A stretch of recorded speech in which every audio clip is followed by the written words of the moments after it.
Authority के जो frauds होते हैं, आप गए रियल एस्टेट में कोई प्रॉपर्टी लेने, देखो रेरा फेक प्रोमिसेस, वो अपनी डिमांड के अनुसार प्लॉट ना चूज करें, क्योंकि एक क्लाइंट बिल्डर को कहाँ ढूंढेगा जाके। इनसाइड डील, एक और चीज ओवर प्राइस्ड इन्वेस्टमेंट के नाम पे धोखा। Hello dear, welcome to in this podcast. आज की इस पॉडकास्ट में हम बात करने वाले हैं सिंपल रियल एस्टेट के बारे में, नोएडा रियल एस्टेट के बारे में, कैसे चीजों को मैनिपुलेट किया जाता है, मार्केट ट्रैप क्या होता है, ब्लैक मनी गेम क्या होता है। इन सारे टर्म्स को हम समझने वाले हैं, जो कि हमारे साथ है अनुभव शर्मा सर। ये 5 ईयर से काम कर रहे हैं रियल एस्टेट में, काफी सारे प्रोजेक्ट्स में काम किया हुआ है इन्होंने और काफी टाइम से वर्क कर रहे हैं दिस इंडस्ट्री में। तो मैंने इनको अपनी सर्विस दी हुई है as a website development, digital marketing. तो उसके बारे में हम बात करेंगे, कैसे एक टेक्नोलॉजीज के साथ जुड़ के, मार्केटिंग में जुड़ के, कैसे बिजनेस को और ज्यादा इंक्रीज किया जाता है। इन सारी चीजों के बारे में बात करने वाले हैं। तो स्टार्ट करते हैं सर के साथ। जी सर, बताइए अपने बारे में। देखिए, मेरा नाम अनुभव शर्मा है और मुझे लगभग 5 ईयर हो गए रियल एस्टेट।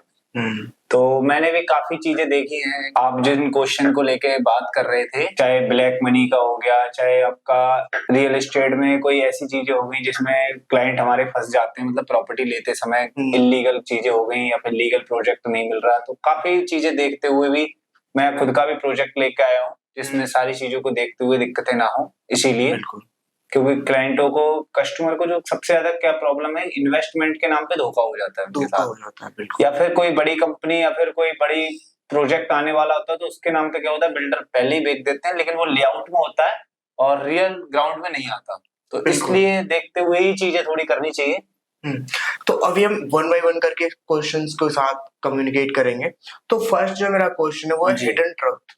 ऐसे क्या होता है रियल एस्टेट में, दिखता कुछ और एग्जैक्ट रियल वैल्यू कुछ और होती है। इसके बारे में सर आप कुछ बताइए। देखो, हिडन ट्रथ एक ऐसी चीज है, वो सच्चाइयां होती हैं कुछ जो कि आपको बताई नहीं जाती। ठीक है, मतलब आपको जो बताया जाता है वो तो होता ही है, लेकिन कुछ आपको ऐसी चीजें बता दी जाती हैं जो कि होती नहीं मार्केट में। सपोज दैट आपने कोई प्रॉपर्टी ले रहे हैं, आप गए रियल एस्टेट में कोई प्रॉपर्टी लेने। अब उन्होंने आपको ये तो बता दिया कि हमारी प्रॉपर्टी है, लीगल है, ये चीजें, रजिस्ट्री है, मोटेशन है, सारी चीजें हैं। लेकिन बाद में आपको पता चल रहा है कि वहां पे उन्होंने बताया था कि हम इसमें पार्क बना के देंगे, हम इसमें क्या है, आपको स्विमिंग पूल बना के देंगे। और जब आप उसे लेने गए वहां पे, तो वहां वो चीज है ही नहीं। आपको 3 साल हो गए, 5 साल हो गए किसी चीज को वेट करते करते, और बिल्डर ने आपको बता दिया कि मैं ये चीज दूंगा, वो चीज दूंगा। बाद में आपको पता चल रहा है कि इन्होंने तो बोला था कि हम आपके लिए रजिस्ट्री करा के देंगे, इसकी मोटेशन चढ़ा के देंगे प्लॉट की, जब फ्री होल्ड आप लेने जाते हैं। क्योंकि अथॉरिटी के लेने जाएंगे तो उसका प्रोसेस अलग रहता है, फ्री होल्ड लैंड का प्रोसेस अलग रहता है। अच्छा सर, एक और चीज, अथॉरिटी के जो प्लॉट्स होते हैं या प्रॉपर्टीज होते हैं या फिर जितनी भी चीजें होती है, फार्म हाउस हो गए या फिर एज अ कॉमर्शियल भी हो गया, तो इस पे भी डबल चीजें सेल हो सकती हैं। तो इसमें डबल मतलब रजिस्ट्री वगैरह, तो इसमें ना ज्यादातर जो प्रोसेस रहता है, फ्री होल्ड में ज्यादा चांसेस रहते हैं चीजों के, लेकिन अथॉरिटी में बहुत ही कम रेयर केस होता है जो कि कोई प्लॉट डबल हो जाए। हाँ, क्या रेरा कभी फ्रॉड नहीं कर सकता है? देखो, रेरा फ्रॉड नहीं करता। रेरा कोई वो थोड़ी है ना, तो रेरा कोई प्रॉपर्टी सेल कर रहा है। रेरा एक क्या, एक कंपनी इस तरीके से बना दी गई रेरा को, क्या, जिसके लिए मैं बताता हूँ आपको। रेरा इसलिए दिया गया है ताकि कोई भी बिल्डर जो होते हैं, तो क्या डायरेक्टली क्लाइंट से वादा कर देते हैं, टाइम दे देते हैं कि हम इतने टाइम में चीजें देंगे, लेकिन उसके बाद वो पूरी नहीं करते। तो एक क्लाइंट बिल्डर को कहाँ ढूंढेगा जाके। आज बिल्डर है, 100 करोड़ का प्रोजेक्ट बना रहा है, वो तो दुबई चला गया। अब उसके लिए जो क्लाइंट है जिसने 5 लाख रुपए, 10 लाख या 20 लाख फांसे हैं, तो वो कहाँ उसके लिए ढूंढेगा। तो रेरा रजिस्ट्रेशन इसलिए दे रखा है कि वो क्लाइंट का अगर पैसा फंसता है किसी भी चीज में, तो वो क्या करेंगे, रेरा की ऑफिस जाएंगे, वहां पे जाके कंप्लेंट करेंगे। तो रेरा वाले क्या करते हैं, जब भी प्रॉपर्टी बनती है, जो भी बिल्डर प्रॉपर्टी बनाते हैं, तो उसमें क्या होता है, रेरा रजिस्ट्रेशन इसलिए जरूरी होता है। तो रेरा वाले पहले ही सारी चीजें क्लियर कर लेते हैं कि ये, इसका बैकग्राउंड कैसा है, ये बिल्डर कैसा है, कब तक ये दे देगा। तो इसमें ये चीजें रहती हैं। लेकिन कभी कभी क्या होता है, रेरा में भी फ्रॉड हो जाता है। सुना होगा, रेरा में ये हो जाता है, कभी कभी बिल्डर क्या करते हैं, रेरा से कह देते हैं हम इस प्रोजेक्ट को 10 साल में कंप्लीट करके देंगे। ठीक है, रेरा अप्रूव ले लिया। जब देखते हैं ग्राउंड लेवल पे, तो क्लाइंट को बता देते हैं कि हम इस प्रोजेक्ट को 2 साल में क्लियर करके देंगे। अब वो जब रेरा के पास जाते हैं क्लाइंट के, इन्होंने 2 साल बोला था, लेकिन रेरा कहता है हमारे पास तो 10 साल का है। तो इसीलिए चीजें थोड़ी ट्रांसपेरेंट जितनी ज्यादा कर सको उतना कर दो, वरना यही सच्चाई छिपाई जाती है। इसीलिए हिडन ट्रस्ट के बारे में यही चीजें हैं। बिल्कुल सर। हिडन डील्स क्या होती हैं, मतलब इनसाइड डील्स हो गई, तो इनसाइड डील्स के बारे में आप बताइए सर कुछ। देखो, इनसाइड डील के बारे में मैं आपको बताऊं, इनसाइड डील क्लियरली बताऊं तो वो डील हो जाती है हमारी, जैसे कुछ डीलें क्या होती है इनसाइड डील जो पब्लिक को नहीं बताई जाती। ठीक है, इनसाइड डील होती है मतलब जो पब्लिक को बताने से पहले, जैसे सपोज दैट किसी बिल्डर ने फ्लैट बनाया, तो वो सबसे पहले किसको बताएगा? ब्रोकर को। अब ब्रोकर क्या करते हैं, फ्लैट जब बनने स्टार्ट होते हैं वहां पे जब प्रोजेक्ट आने वाला होता है तभी वो बिल्डर से खरीद लेते हैं। बिल्कुल, क्योंकि पब्लिक नहीं हुआ। जब वो चीज पब्लिक होती है, जब वो पब्लिक चीज होती है तो उसके बाद क्या करते हैं, ब्रोकर उसे महंगा बेच देते हैं। चाहे वो फ्लैट में ले लो या फार्म हाउस में ले लो या फिर प्लॉट्स में ले लो, कोई सोसाइटी बन रही है, एक बिल्डर ने क्या करा, 200 बीघे जमीन ली है, उसे अप्रूव कराया, उसमें प्लॉट बना रहे हैं। तो ब्रोकर वहां पहुंच जाते हैं, वो कहते हैं भैया 20 प्लॉट हमारे नाम पे बुक कर दो पहले ही। तो वो क्या होता है, जो ऑफर निकाले होते हैं उन्होंने, जो डिस्काउंट निकाला होता है, उसमें क्या है वो ब्रोकर पहले ले लेते हैं। फिर उसके बाद जब वो पब्लिक सोसाइटी होती है, उसकी मार्केट में आती है, तो वो क्या ब्रोकर उसमें महंगे रेट से बेच देते हैं। तो इनसाइड डील के बारे में मैं आपको शॉर्ट में बताऊं तो वो डील होती है जो पब्लिक होने से पहले ही ब्रोकर को, या ऐसे समझ लो जो ज्यादा करीबी है उनके लिए पहले सेल कर दी जाती है। मतलब कि सिंपल फंडामेंटल है, अगर कोई भी न्यूज वायरल होने से पहले ही हम मनी इसमें इन्वेस्ट कर देते हैं, देन जब प्राइस हाइप होता है हम सेल आउट कर देते हैं बस। ओके, हाँ, तो एक और जो फेक प्रोमिसेस के बारे में कुछ बताइए सर। फेक प्रोमिसेस जो करते हैं, ऐसा बिल्डर्स हो गए या फिर रियल एस्टेट एजेंसीज हो गई। तो फेक प्रॉमिस तो ऐसा है, रियल एस्टेट में लोग 80% कर ही रहे हैं। ओके, ज्यादातर बताऊं रियल एस्टेट के अंदर कोई देखेगा ये कहेगा ये ऐसे करे, रेस्ट में कर रहे हैं। 20% लोग हैं जो सही चीजें दे रहे हैं, कुछ फेक प्रॉमिस करते हैं और कुछ हो जाते हैं। शायद आपने कोई प्रॉपर्टी देखी, कोई प्रोजेक्ट देखा, जब उसकी स्टार्टिंग हो रही होती है, लॉन्चिंग होता है, तो लॉन्चिंग में उसके लिए काफी कुछ लोग बता देते हैं कि जी हम इसमें इतने पार्क देंगे बना के, और क्या कहें स्विमिंग पूल देंगे बना के, इसमें कम्युनिटी हॉल देंगे बना के, स्कूल देंगे, मंदिर देंगे, मतलब एक तरह से वो चीजें बना देते हैं। बिल्कुल। लेकिन कभी कभी क्या होता है, वो चीजें सिर्फ लेआउट में होती है, ठीक है, लेकिन ग्राउंड में वो चीजें नहीं मिलती। ग्राउंड रियलिटी कुछ और, ग्राउंड रियलिटी पे जब जाके देखते हो तो वहां पे कुछ और ही होता है। और जो क्लाइंट प्रॉमिस कर देता है कि हम ये चीज, मतलब जो बिल्डर होते हैं वो प्रॉमिस कुछ और ही कर देते हैं कि हम ये चीजें देंगे, वो लेआउट में ही चीजें रहती हैं। ओके, सर बिल्डर ट्रैप क्या होता है? सेम ही है, बिल्डर ट्रैप ले लो या फिर फेक प्रॉमिस ले लो, इतना मिलती जुलती चीजें हैं। बिल्डर ट्रैप भी वही हो गया कि लोगों को क्या है, सस्ती जमीन को, कोई जमीन खरीद ली, ठीक है, और उसमें उन्हें बता दिया कि हम इसमें ये अप्रूवल करा रहे हैं, सपोज दैट रजिस्ट्री, मोटेशन है, एनओसी, रेरा अप्रूव करा रहे हैं। लेकिन क्या होता है, क्लाइंट उसमें देख लेते हैं जल्दी। उन्हें बता दिया सर हम ईएमआई पे भी दे रहे हैं आपको। क्लाइंट वहां पे पहुंच गए, 0% ईएमआई बता दी, लेकिन क्लाइंट वहां पहुंच जाता है कि 0% है, कोई इंटरेस्ट नहीं जाएगा।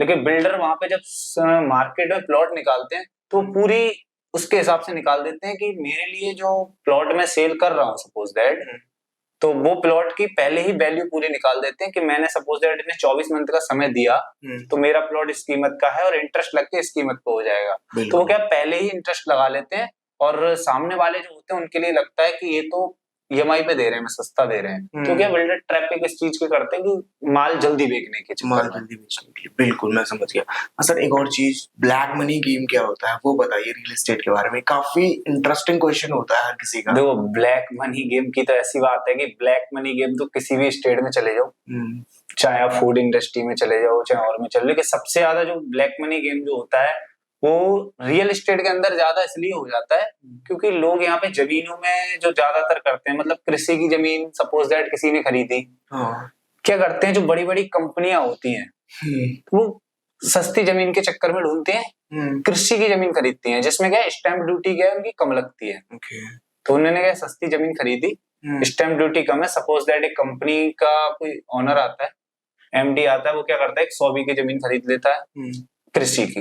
बिल्कुल। अब उसमें उसने कृषि की जमीन में क्या है, स्टैंप ड्यूटी कम लगी और मार्केट वैल्यू का पैसा कैश में ज्यादा कर दिया, ऑनलाइन सिर्फ जो स्टैंप ड्यूटी लगी उसका दे दिया, जो वहां का सर्कल रेट चल रहा है। अब उसका तो जो ब्लैक पैसा है वो पैसा किसान को दे दिया, वो वाइट हो जाएगा उधर। बिल्कुल। उसके बाद उन्होंने उसमें क्या प्लॉट काट दिए। अब जब प्लॉट बना दिए, फार्म हाउस बना दिए, तो अब वो बेच रहे हैं प्लॉट के थ्रू। तो जब प्लॉट के थ्रू जब क्लाइंट से पैसा आ रहा है, क्योंकि वो प्लॉट बेच रहे हैं, तो उनका व्हाइट में आ रहा है। तो क्या है, वो ब्लैक पैसे को व्हाइट करने में सबसे ज्यादा जो रियल एस्टेट में होता है, वो इस जमीन के उसमें ज्यादा करते हैं, तो लोगों को यही रहता है। एज अ सर्कल रेट है, उसको व्हाइट में ले लेंगे, बाकी का जो अमाउंट है उसको ब्लैक में। क्योंकि गवर्नमेंट के लिए ये चीजें सही नहीं होती, लेकिन क्या है, गवर्नमेंट का सर्कल रेट हर जमीन पे कम ही रहता है, लेकिन मार्केट वैल्यू सबकी ज्यादा रहती है। तो गाइस, इन्होंने बहुत अच्छे से सारी चीजें हमें बता रहे हैं, जो कि इतना डीप में और रियल कोई नहीं बता पाएगा। एक और चीज, ओवर प्राइस्ड रियलिटी के बारे में सर कुछ बता सकते हैं आप? ओवर प्राइस्ड की अगर मैं बात करूं तो वही ओवर प्राइस्ड हो जाता है कि किसी चीज की हाइप बना देना। ठीक है, एक प्रॉपर्टी है जिसकी वैल्यू है 5 लाख रुपए, लेकिन मार्केट में उसकी हाइप इतनी बना दी, कैसे एरिया दिखा के आसपास का बता दिया, सर यहाँ पे मॉल आ रहा है, यहाँ पे ये आ रहा है, और वो प्रॉपर्टी 5 लाख वाली किसी ने 25 लाख की रेट कर दी है। मतलब कोई एक प्रॉपर्टी है, सपोज दैट है, एक प्रॉपर्टी आपने ली, अगर उस प्रॉपर्टी के बराबर में शमशान घाट खुल गया, उसकी प्रॉपर्टी गिर जाएगी वैल्यू। लेकिन वहां पे हम क्या करेंगे, ओवर प्राइस्ड अगर हमें बेचनी है कोई प्रॉपर्टी, तो हमें उसकी चीजें ऐसी बतानी पड़ेगी ना जिससे डिमांड बढ़े, क्योंकि प्रॉपर्टी की डिमांड वहां बढ़ती है, इसके पास में मॉल आ जाए, ठीक है, कोई इंडस्ट्रियल एरिया बस रहा हो, तो इसके इसलिए क्या है, प्रॉपर्टी की वैल्यू हाई होती है, तो उसमें क्या, एक हाइप बना देते हैं लोग। हाँ सर, कुछ टाइम पहले हमने एक न्यूज सुनी थी, बिहार के अंदर एक खेत में पुल बना दिया गया, वहां पे रियल एस्टेट बूम कर गया। समझ लो यही चीज है। अब वो क्या, उन्होंने एक पुल बना दिया, जमीन की हाइप बना दी, सस्ती जमीन थी महंगे में बेच दी। बिल्कुल, ये चीज करते हैं। Land scam, that's a similar points. Land scam तो वही हो गया, सपोज दैट लैंड स्कैम में ज्यादातर आपको पता होगा चीजें ज्यादातर ही हो रहा है, और सबसे ज्यादा अपने इंडिया के अंदर यूपी में भी देख लो या कहीं देख लो, लैंड स्कैम के बारे में बहुत ही ज्यादा सुनते रहते हैं हमेशा, चाहे वो रियल एस्टेट में प्रॉपर्टी के उसमें हो, बिल्डर में हो, या फिर प्लॉट वगैरह फ्री होल्ड में हो। ज्यादातर फ्री होल्ड में ज्यादा दिक्कतें आती हैं, चाहे कृषि की जमीन में हो। क्या करते, सुनना नहीं, एक रजिस्ट्री 2 बार करा दी कभी प्लॉट की। बिल्कुल सुना है। कभी मोटेशन नहीं चढ़वाते क्लाइंट की, आपके पास लैंड 10 बीघे ले ली किसी बिल्डर ने, और उसमें क्या रजिस्ट्री कराते गए, स्टैंप ड्यूटी देते गए, उसी देरा मतलब जो सर्कल रेट है उसके हिसाब से, हाँ, जो भी उनका एक खसरा जो नंबर होता है, उस नंबर पे क्या है, कभी कभी रजिस्ट्री ज्यादा करा देते हैं। तो और क्लाइंट क्या है, जब लेने जाता है तो उसमें नहीं मिलता, एक प्लॉट को 2 बार बेच दिया, मतलब एक प्लॉट को कुछ क्या करते हैं, फ्री होल्ड लैंड बेच रहे हैं, उसमें क्या करते हैं, वो मार्केट वैल्यू पैसा कमाने के चक्कर में इतने वो हो जाते हैं कि फ्रंट के प्लॉट, क्योंकि हर क्लाइंट क्या जानता है, मैं एक ही चीज कहना चाहूंगा, जो भी प्लॉट लेना चाहते हैं वो अपनी डिमांड के अनुसार प्लॉट ना चूज करें, क्योंकि किसी भी सोसाइटी में अगर जा रहे हो, कोई भी सोसाइटी अगर 1 साल या 6 महीने प्लस हो गए उसके लिए चलते हुए, और कहीं पर भी वो आपके लिए, आप कह रहे हो मुझे फ्रंट का प्लॉट चाहिए, मतलब सोसाइटी में एंट्री करते ही सबसे ज्यादा डिमांड रहती है कि साहब आपका यहीं पे मिल जाए। और कोई बिल्डर कह रहा है कि ठीक है यहाँ पे खाली है, तो उसकी जानकारी ज्यादा से ज्यादा लें, क्योंकि अगर कोई प्लॉट 6 महीने से प्लस सोसाइटी हो गई है तो उसमें फ्रंट के प्लॉट मिलना नामुमकिन ही होता है, मुश्किल सा हो जाता है, क्योंकि बिल्कुल ही मुश्किल है। हर कोई कस्टमर यही चाहेगा मुझे शुरू में मिले। तो अगर आप लेट जा रहे हैं, तो प्री लॉन्च में जा रहे हैं, तो आप हो सकता है वहां पे प्लॉट हो, और अगर आप 6 महीने 1 साल बाद उस सोसाइटी में जा रहे हैं, तो बैक साइड में लेने की कोशिश पहले ही करें। बिल्कुल। हाँ सर, एक और क्वेश्चन जो पूछना चाहूंगा वो इन्वेस्टमेंट रिस्क के बारे में। रियल एस्टेट में मोस्टली जेवर एयरपोर्ट के पास जो प्रॉपर्टी सेल हो रही है, वहां पे इन्वेस्टमेंट रिस्क भी है और एज अ प्राइस हाइप भी है, और सबसे अच्छी चीज कि वहां पे एज अ 6 लाख की प्रॉपर्टीज को 20 लाख तक पहुंच चुका है रेट, जो कि 100 गज का है। बिल्कुल सर, जो कि अराउंड 3 इयर्स के अराउंड हुआ है अभी टाइम। तो इसके बारे में कुछ बताइए, इन्वेस्टमेंट रिस्क कितना % है वहां पे अभी? देखो, जहां पर प्रॉफिट ज्यादा होता है, आप एक शेयर मार्केट के लिए उठा लो, बिल्कुल शेयर मार्केट, चाहे किसी में उठा लो, जहां पे आपको जिस शेयर में प्रॉफिट ज्यादा होता है उसमें रिस्क भी होता है। हाँ। आज आप जेवर की अगर बात कर रहे हैं नोएडा में, तो जेवर की बात करें तो वहां पे जो रिस्क है वो 40-60 का रिस्क चल रहा है। 60% आपके चांस है प्रॉफिट होगा, लेकिन 40% रिस्क भी है। ऐसा नहीं पैसा आपका डूब जाएगा अगर आप सही बिल्डर से चूज कर रहे हैं। अगर आप ऐसे ही चले गए किसी बिल्डर से, किसी को पता ही नहीं, खेत में खाली 4 प्लॉट काट दी और आपने वहां जमीन ले ली, तो आपका रिस्क 100% हो जाता है। अगर आप किसी सही कंपनी से, सही कंसल्टेंट से बात करके आप जा रहे हैं देखने, तो वहां पे क्या है, आपकी जो आज की प्रॉपर्टी आप रेट में ले रहे हैं, आपको पता है सर्कल रेट वहां का भी कम चल रहा है। हाँ बिल्कुल, जेवर का हो या कहीं का भी हो, लेकिन मार्केट रेट ज्यादा चल रहा है। मार्केट रेट काफी हाई बनी हुई और है। मार्केट रेट और भी ज्यादा जा सकता है वहां का। चीजें इतनी आते हैं, चाहे एयरपोर्ट से साथ साथ में फिल्म सिटी, इंडस्ट्रियल एरिया से लेके जितनी चीजें वहां पर आ रही, हाइप जो बन रही है, तो उसी पर्पज से तो मेरा यही कहना है कि वहां पे अगर आप देख रहे हो कोई भी चीज जाके, तो सबसे पहले एक कंसिस्टेंसी, अपना जो भी प्लॉट आप लेने चाह रहे हो, वहां पे इन्वेस्टमेंट करना चाह रहे हो, तो वो एक देख के करो चीजें कि काम कर रहे हैं, उसकी हाँ। थोड़ी वेरीफाइड। ऐसा नहीं, कुछ लोग क्या करते हैं, रेट के ऊपर जल्दी चले जाते हैं, जेवर के ऊपर देख के, भैया 10,000 का रेट चल रहा है, 3 साल की किस्त, आप पैसा गए और डाल ले दो। लिया। बिल्कुल। लेकिन कहीं पे किसी ने बता दिया, अब आप ही हो, 4 दुकानें खुली हुई हैं गोल्ड की, हाँ अब चारों लोग, 3 लोग दे रहे हैं 1-1 लाख रुपए की चेन, वही चौथी दुकान अगर आपको 40,000 रुपए की चेन दे रहा है, तो समझ लो उसमें कुछ ना कुछ तो गड़बड़ है। कुछ ना कुछ क्या है, तो उसका कैरेट कम होगा, हाँ बिल्कुल। या फिर वो चेन में गड़बड़ होगा। तो ऐसे ही प्रॉपर्टी में होता है। तो कोई भी चीज देखें तो एक तो रेट ज्यादा डाउन करने की कोशिश ना करें, सस्ते रेट में प्रॉपर्टी हमेशा आदमी ढूंढता है, बिल्कुल। तो इसी में ज्यादातर रिस्क रहता है ज्यादा। जी सर, बिल्कुल। तो मेन जो चीज है, एक चीज सर मुझे और बताइए, अगर हम बात करें 2020 की, 2020 में कैसे बिजनेस चलता था रियल एस्टेट का? ये बहुत बढ़िया बात पूछी है। देखो, जब मैंने भी स्टार्ट किया था और 2020 में जो रियल एस्टेट का बिजनेस था, ज्यादातर जो चलता था वो ऑफलाइन मार्केटिंग ज्यादा होती है। अब ऑनलाइन बहुत होने लगी है।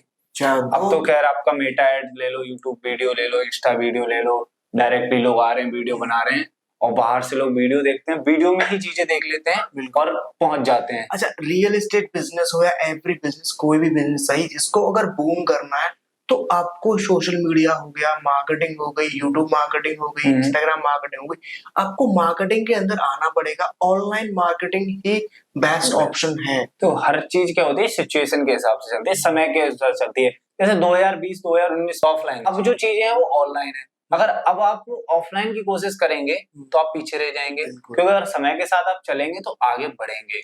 तो इसीलिए कह रहा हूँ कि उस टाइम ऑफलाइन चल जाता था, लेकिन आज की डेट में आप ऑफलाइन कुछ भी नहीं कर सकते। हाँ, 1-2% आप कन्वर्सेशन निकाल सकते हो ऑफलाइन से। 1-2% तो खैर वो तो हमेशा चलता रहता है। हाँ, लेकिन आपको ग्रो करना है मार्केट में, अपने बिजनेस में ग्रो करना है, तो आज आप सोचो कि मैं ऑफलाइन से काम निकाल लूं, उतना नहीं निकाल, 2-4-5% आप निकाल सकते हो, लेकिन 95% आपको ग्रो करना है, तो आपको आज की डेट में ऑनलाइन आना पड़ेगा। अब ऑनलाइन में भी क्या है, हर जगह स्कैम हो जाता है। ऑनलाइन में क्या, आपने कोई वीडियो देखी, चाहे कोई डिजिटल मार्केटर से ही, चाहे आप कहीं पर भी गए एड चलाने सोशल मीडिया पे, बिल्कुल सर, तो आपने क्या वीडियो देखी, किसी ने बोल दिया यहाँ पे हम सस्ता काम कर रहे हैं और ये कर रहे हैं, आपने वहीं पे पैसा डाल दिया और तो इस चीज में भी थोड़ी रिसर्च करके ही घुसे। किसी भी एजेंसी से आप ऐड चलवा रहे हो, मार्केटिंग करा रहे हो, उसकी प्रॉपर एनालिसिस करें, लिंक्डइन पे जाकर चेक करें, हर एक फंडामेंटल को आपको बारीकी से चेक करना है, क्योंकि हर तरीके के मार्केट ट्रैप हैं, फ्रॉडर्स भी हैं, स्कैमर्स भी हैं, अच्छे लोग भी हैं काम करने वाले। तो सर एक चीज मुझे और बता दीजिए ऑडियंस को, टेक वैक्सर ने आपकी कितनी हेल्प की अपने काम में?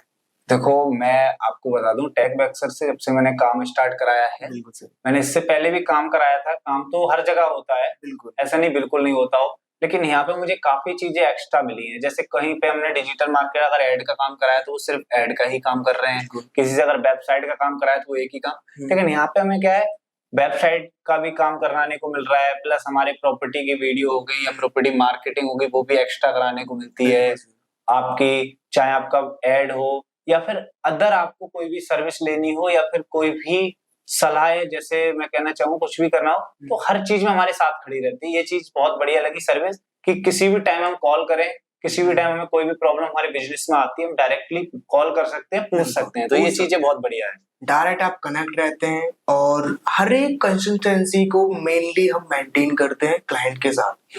तो सर एक और चीज, आप मार्केट मैनिपुलेशन के बारे में बताइए कि रियल एस्टेट मार्केट मैनिपुलेट कैसे होती है? देखो, रियल एस्टेट मार्केट के लिए मैनिपुलेट करने के लिए हमें 2-3 चीजों की जरूरत पड़ती है।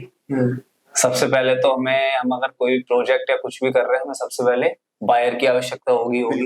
बायर होंगे तो हमें उसमें सेलर भी चाहिए, क्योंकि हम खुद कुछ नहीं कर सकते। बिल्कुल, सेल करने वाले लोग भी चाहिए, सेल करने वाले भी चाहिए, खरीदने भी वाले भी चाहिए, और उस मार्केट को अच्छे से जो समझा सकें या फिर उसका ऐड कर लें। तो डिजिटल मार्केटिंग का बहुत बड़ा रोल है आज की डेट में। रियल एस्टेट में सबसे ज्यादा जो रोल है वो डिजिटल का ही है, क्योंकि आपको हर चीज में डिजिटल की आवश्यकता है। ठीक है, बिल्कुल। इन्फ्लुएंसर की आवश्यकता है, इन्फ्लुएंसर्स की आवश्यकता है, तो आप मतलब आपको एज अ टेक्नोलॉजीज को साथ लेना होगा बिजनेस करने के लिए, उसके बस बिना करना तो ऐसा ही है आप बैलगाड़ी चला रहे हो फिर। देखो फिर कोई फायदा नहीं है आपको। मार्केट में काफी ब्रोकर्स ऐसे होते हैं जो काम कर रहे हैं 5 साल 7 साल 8 साल से, लेकिन वो जहां से स्टार्ट किया था आज भी वैसे ही बस अपना घर चला रहे हैं। और कुछ लोग मार्केट में इतने हाई हो जाते हैं कि वो 3 साल 4 साल के बाद ग्रो कर जाते हैं, अपनी कंपनी बना लेते हैं, अपना प्रोजेक्ट हाँ, लॉन्च कर देते हैं। तो वो यही रहता है कि कंसिस्टेंसी काम में और एक मार्केट के हिसाब से चलना है, जो मार्केट चाह रहा है, ट्रेंड को फॉलो करना। ट्रेंड को मेन चीज है। ट्रेंड को अगर फॉलो करोगे तो आप चलोगे, अगर आप ट्रेंड के विरुद्ध चलोगे, ट्रेंड के अपोजिट साइड चलोगे तो आप कुछ नहीं कर सकते। सर एक और चीज आप हमारे ऑडियंस को बता सकते हैं, रियल एस्टेट में सबसे ज्यादा पैसे कौन बनाता है? बिल्डर पैसे बनाता है, बायर पैसे बनाता है, या फिर जो सेल कर रहा है वो पैसे बनाता है, या फिर एज अ ब्रोकर पैसा बनाता है, या रियल एस्टेट एजेंसी जो कंपनी प्रोजेक्ट लेके आ रही है वो पैसा बनाती है? रियल एस्टेट की बात करूं तो पैसे सभी बनाते हैं, ठीक है, लेकिन सबसे ज्यादा जो चांसेस रहते हैं पैसे के, या तो जो कंपनी लॉन्च कर रहा है वो पैसे, या फिर जो बायर है हमारे, क्योंकि सेलर तो एक ब्रोकरेज पे काम कर रहे हैं। हाँ, ब्रोकरेज पे आज आपने कोई प्रोजेक्ट पे, अच्छे प्रोजेक्ट पर अगर इन्वेस्टमेंट कर रहे हो तो सबसे ज्यादा जो पैसे लास्ट में कमाएंगे वो बायर कमाएंगे, क्योंकि कंपनी ने एक प्लॉट काटा है, एक सोसाइटी बनाई है, फ्लैट बनाए, वो उन्होंने सेल कर दिए, उन्होंने स्टार्टिंग में सेल कर लिए, लेकिन जो बायर है, जिन्हें खरीदे, इन्वेस्टर है, सबसे ज्यादा जो पैसे कमाते हैं वो इन्वेस्टर कमाते हैं, जो इन्वेस्टमेंट अच्छी करते हैं, क्योंकि उन्हें ब्रोकरेज से मतलब हो गया, वो तो छोड़ देंगे, ब्रोकर जो भी होंगे। ब्रोकरिंग की जो रेट परसेंटेज होती है इंडिया के अंदर वो मेनली 6 से लेके 7 तक ही जाती है एज अ एक्सटर्नल, बस ज्यादा से ज्यादा। लेकिन इन्वेस्टर को क्या, इन्वेस्ट आज कर दिया, कल को हो सकता है वहां पे कुछ और चीजें इन्वेस्ट हो, डबल भी रेट हो। हाँ बिल्कुल है, तो ये देखो, जिसका सबसे बड़ा रिस्क होता है वो सबसे ज्यादा पैसा कमाता है। सबसे बड़ा रिस्क किसका हुआ? बिल्डर का। सबसे ज्यादा बिल्डर का भी रिस्क है थोड़ा, क्योंकि वो जमीन लेगा, इतना पैसा लगाए, सेल नहीं हुआ तो पैसा बर्बाद है। दूसरा रिस्क हो गया इन्वेस्टर का, जो वहां इन्वेस्ट करेगा। तो जिनका सबसे ज्यादा रिस्क होगा जिस चीज में, उनका सबसे उससे ज्यादा बेनिफिट भी होगा, प्रॉफिट भी ज्यादा होगा। जहाँ रिस्क है वहाँ प्रॉफिट भी। ब्रोकर का कोई रिस्क नहीं होता, ब्रोकर को क्या, इस कंपनी में बैठना है और सेल कराना है बुला के, नहीं सेल हुआ तब भी उनका खर्चा चल रहा है, तो जैसा रिस्क वैसा प्रॉफिट। बिल्कुल सर, बहुत अच्छे। तो फ्यूचर क्राइसिस के बारे में बता दीजिए, क्या रियल एस्टेट एजेंसीज के अंदर या मार्केट के अंदर क्या फ्यूचर क्राइसिस देखने को मिल सकते हैं as a next 5 years in this Noida industry, as the Jewar airports, is the international market? देखो, इंटरनेशनल मार्केट की बात करें, फ्यूचर क्रैश की बात करें, तो ये तो बहुत बड़ा सवाल है, क्योंकि फ्यूचर में मैं नहीं लगता कि रियल एस्टेट में कोई क्रैश होगा। 5% चांसेस होते हैं जो क्रैश हो सकते हैं। इंसान को अगर रहने के लिए घर तो चाहिए। देखो, इंडिया के क्या, पूरे वर्ल्ड में ले लो आप, एक चीज लिमिटेड है, आपको पता है, जमीन है जो लिमिटेड है। बिल्कुल बिल्कुल। जनसंख्या हमारी बढ़ रही है, बिल्कुल बढ़ रही है, ठीक है। अब जनसंख्या जब बढ़ेगी तो जमीन ज्यादा आवश्यकता होगी, बिल्कुल सर। वो डे बाई डे बढ़ रहे हैं, कम तो हो नहीं रहे, और जमीन हमारे पास लिमिटेड है, उतनी है। तो ऐसा हो ही नहीं सकता कि कभी भी फ्यूचर में क्रैश हो रियल एस्टेट में, पर इतना हो सकता है छोटे मोटे क्रैश हो जाते हैं 2-4% ऐसे। वो कब होते हैं? जब कोई बिल्डर है कोई स्कैम कर देते हैं। सपोज दैट किसी ने बता दिया, साहब यहाँ पे गया, एयरपोर्ट बनने वाला है, और उन्होंने गए और उन्होंने बड़ी बड़ी प्रॉपर्टी खरीद ली। अब वहां पे पता चला कि वो तो कैंसिल हो गया, प्रोजेक्ट ही कैंसिल हो गया, जो गवर्नमेंट प्रोजेक्ट ला रही थी। अब गवर्नमेंट जब प्रोजेक्ट ला रही थी वो कैंसिल हो गया, तो उसके बाद क्या, उसकी मार्केट की वैल्यू गिर गई। तो हाइप बनी थी, वो हाइप गिर गई। लेकिन उसमें क्रैश इतना ज्यादा नहीं होता है, फिर भी ये 5% समझ लो क्रैश, और आगे भी वही है, उसे क्रैश नहीं स्कैम बोलेंगे मेरे नजर में। उसे क्रैश नहीं स्कैम ही बोलेंगे मेरे नजर में, क्योंकि वो झूठी अफवाह हो गई। झूठी अफवाह हो गई। तो रियल वैल्यू एंड हाइप तो इसके अंदर ही आ जाता है। बिल्कुल बिल्कुल। तो बिल्कुल thank you so much guys, अगर आप वीडियो को यहाँ तक देख रहे हैं, और इस वीडियोस के अंदर हमने सारी चीजें मोस्टली कवर कर दी है रियल एस्टेट के बारे में। अगर आप भी बायर हैं तो इस वीडियो को शेयर कर सकते हैं अपनी बायर फ्रेंड को, क्योंकि इस वीडियोस के अंदर हमने काफी ऐसी चीजों को डिफाइन किया है जो एक इन्वेस्टर, बायर, बिल्डर, हर कोई के लिए हेल्पफुल होने वाली है। इनसे पॉइंट्स को वो समझ सकते हैं, कैसे मार्केट काम करता है, कैसे बायर करना चाहिए, कैसे इन्वेस्ट करना चाहिए। तो इस छोटी सी वीडियो के अंदर हमने सारी चीजों को, इन्फॉर्मेशन को कवर किया है। और अगर कोई भी टॉपिक हमसे मिस हो गया है तो कमेंट बॉक्स में कमेंट कीजिए। और thank you so much guys, thank you.